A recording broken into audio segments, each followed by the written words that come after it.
Bismillahirrahmanirrahim. Assalamualaikum warahmatullahi wabarakatuh. Alhamdulillahirrabbilalamin. Allahumma sholli ala Muhammad wa ala ali Muhammad. Apa kabar teman-teman semuanya? Bertemu lagi dengan saya di channel Mahkota Hati. Ya, seperti biasa sebelum materi jangan lupa tuliskan doa terbaik Anda di kolom komentar ya. Dan saya juga nggak bosan dan nggak lupa untuk terus mendoakan buat teman-teman semuanya dimanapun kalian berada. Semoga kita selalu dalam lindungan Allah Subhanahu Wa Taala, kemudian sehat selalu, hidup barokah. Nah, buat kamu saat ini yang sedang berjuang untuk lunasin utang, jangan lupa juga ya terus berdoa sama Allah ya. Saya tetap ingatkan, saya tetap mengajak teman-teman semuanya, kita punya Allah. Kita punya Allah yang Maha Kuasa, itu yang paling penting teman-teman semuanya. Tidak ada yang bisa menolong kita kecuali Allah. Dunia ini Allah yang atur. Jadi tugas kita sebagai hambanya banyak berdoa. Banyak berdoa teman-teman semuanya. Kita nggak tahu kapan doa itu dikabulkan. Yang jelas ketika kita banyak berdoa, insya Allah Allah pasti kabulkan doa itu di saat yang tepat dan di saat yang tepat juga gitu ya. Nah sebenarnya perkara waktu. Nah baik teman-teman semuanya, kita langsung ke materi ya. Hari ini tetap berkaitan dengan masalah hutang. Yang ini juga sebenarnya saya bahas, sudah sering saya bahas ya materi-materi saya itu. Tapi mungkin ada yang belum nonton, mungkin ada yang juga belum paham, dan memang harus sering-sering mendengarkan motivasi ya, pengalaman-pengalaman saya ya, ambil baiknya ya, insya Allah ambil baiknya.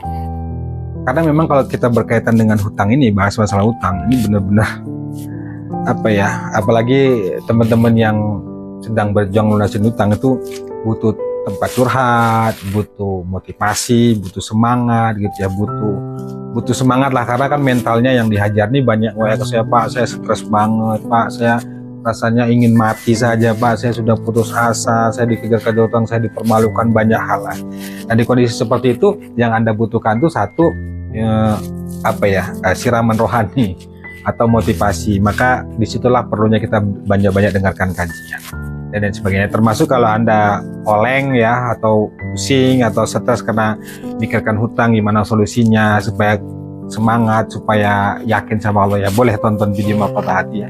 Insya Allah itu pengalaman saya dan teman-teman bermanfaat. Nah baik teman-teman semuanya, apa sih yang harus kita lakukan kalau kita tuh sudah mentok ya? Ini sebenarnya pembahasannya sudah sering kali saya sampaikan, tapi nggak apa-apa. Semoga sering saya ulang, sering saya sampaikan, semoga menjadi penguat dan buat teman-teman itu semakin memahami dan meyakini ya bahwa Allah tuh benar-benar dahsyat, Maha Kuasa teman-teman semuanya, bisa menyelesaikan yang menurut kita nggak mungkin. Bagi Allah tuh nggak ada yang nggak mungkin, semuanya mungkin. Nah sekarang kita kembali yang tadi, apa sih yang harus kita lakukan saat kita sudah mentok, sudah nggak tahu lagi harus berbuat apa, sudah berusaha sana sini, sudah ke teman, sudah ke saudara, sudah ke orang tua, bahkan responnya itu kita tadinya mau minta tolong, minta bantuan, responnya itu malah menyakitkan dan lain sebagainya. Ini banyak yang WA ke saya. Ini teman-teman semuanya, ini ya insya Allah bermanfaat ya, dan ini menurut pandangan saya dan pengalaman saya. Saya berkali-kali bilang gini teman-teman, kalau sudah mentok, saya katakan ya, kalau sudah mentok itu salah satu tanda membuktikan bahwa kita ini lemah teman-teman semuanya.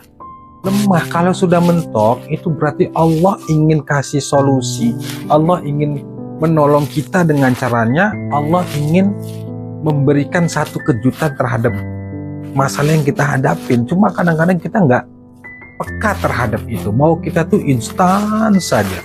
Ini yang sering terjadi. Yang WA ke saya itu sudah jatuh tempo, misalnya 2 hari lagi atau 3 hari lagi mau jatuh tempo gitu ya, belum ada nampak gambaran duit dari mana, uang dari mana, sementara orangnya udah WA, udah telepon mengingatkan harus bayar gitu. Ini pastinya perasaan was-was, perasaan nggak enak, ketakutan dan lain sebagainya. Nah ini menurut saya wajar-wajar aja. Kenapa? Karena memang manusiawi lah, apalagi kita belum ada persiapan apa-apa, ditagih hutang pastinya tanggung, karena saya juga begitu dulu. Tapi teman-teman semuanya, solusinya itu nggak ada cara lain. Kalau Anda sudah mentok, nggak ada cara lain kecuali ke Allah. Bahkan belum nggak mentok pun harus ke Allah. Saya begitu teman-teman. Jadi saya tuh selalu berpikir ya, ketika masalah apapun yang dihadapi itu saya selalu libatkan ke Allah.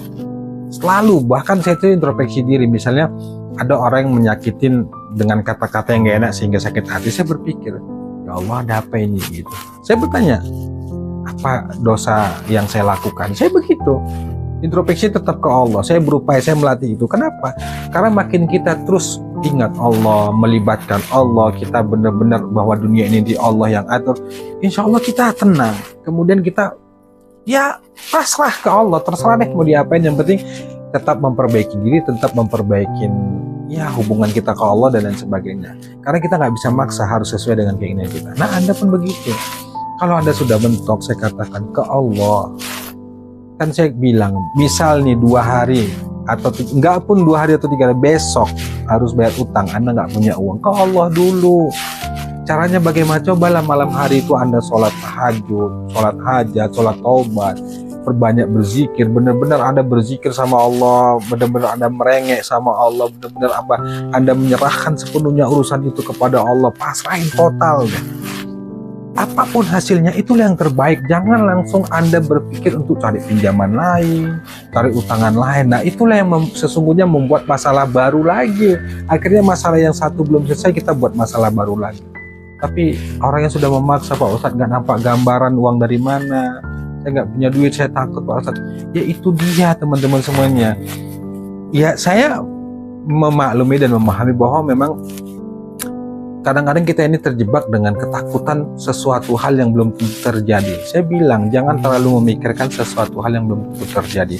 Kan besok, belum tentu besok itu kita hidup, belum tentu besok itu dia juga datang menagih kita, belum tentu juga kita atau dia yang masih hidup, kita nggak tahu. Yang penting ke Allah dulu, minta ke Allah.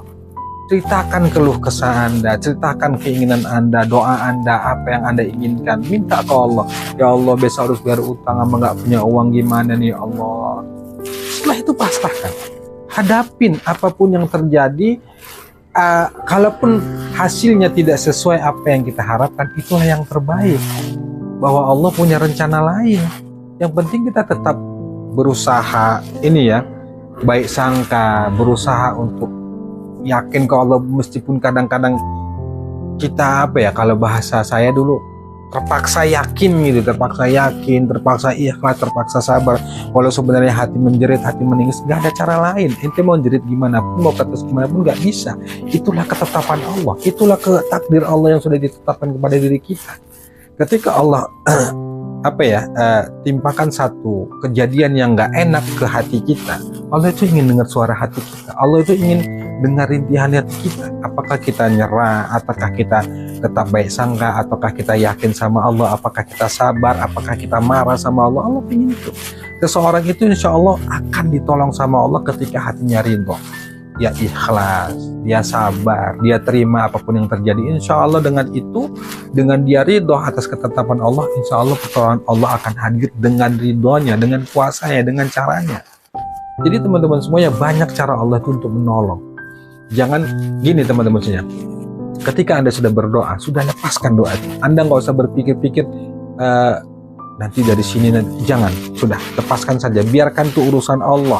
Yang penting tugas kita sebagai hamba sudah berdoa, sudah berbuat semaksimal mungkin, selebihnya urusan Allah.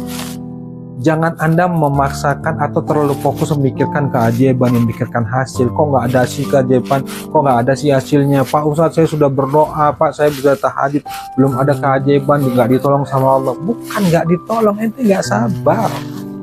Allah lebih tahu dari diri kita, Allah lebih tahu apa yang terbaik untuk diri kita. Kitanya saja kadang-kadang maunya terburu-buru, maunya serba instan. Nggak bisa gitu. Sakit, ya sakit memang, kita dihina, kita direndahkan, kita ya dicaci maki. Itulah dulu itu saya begini, saya jadikan semua itu sebagai jalan ampunan atas dosa-dosa. Makanya saya selalu bilang perbanyak istighfar, banyakin minta ampun. Kalau kita bahas amalan, banyak amalan teman-teman semuanya. Sekarang bagaimana Anda bisa nyaman dengan amalan yang Anda amalkan itu? Biar sedikit amalan itu tapi istiqomah, daripada ada banyak mengamalkan tapi Anda nggak istiqomah. Amalan Anda mau ngamalin istighfar, yang penting istiqomah. Anda mau ngamalkan sholawat, yang penting istiqomah. Ada juga tuh yang bertanya, Pak, adakah amalan yang lebih mustajab lagi selain sholawat? Tuh banyak, Pak. Adakah amalan selain yang lebih mustajab daripada istighfar? Padahal sebenarnya bukan amalannya yang nggak mustajab, Anda yang nggak mustajab, kita yang banyak dosa, yang kita nggak sabar, maunya kita serba instan. Itu akar masalahnya. Kalau sholawat, istighfar, tahajud, ibadah-ibadah itu kan perintah Allah. Yang kalau itu kita lakukan, insya Allah janji Allah ditepati. Cuma kita menganggap istighfar, kita sudah istighfar, sudah tahajud, sudah sholawat, tapi tidak merasakan perubahan. Bukan nggak merasakan perubahan, ente yang nggak yakin. Kitanya yang nggak menyadari, kitanya yang nggak peka, kitanya yang nggak sabar. Kita yang salah, bukan amalannya. Misal hari ini sholawat banyak supaya nggak ditagih utangnya, tiba-tiba ditagih utangnya nggak sesuai dengan apa yang kita harapkan.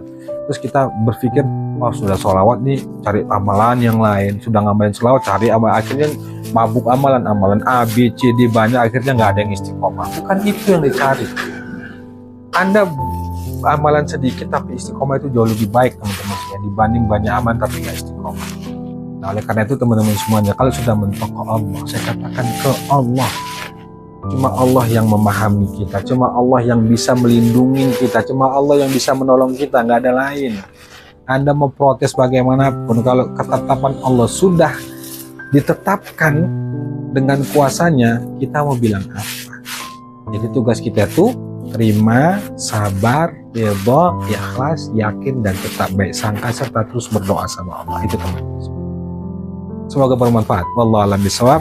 Wassalamualaikum warahmatullahi wabarakatuh.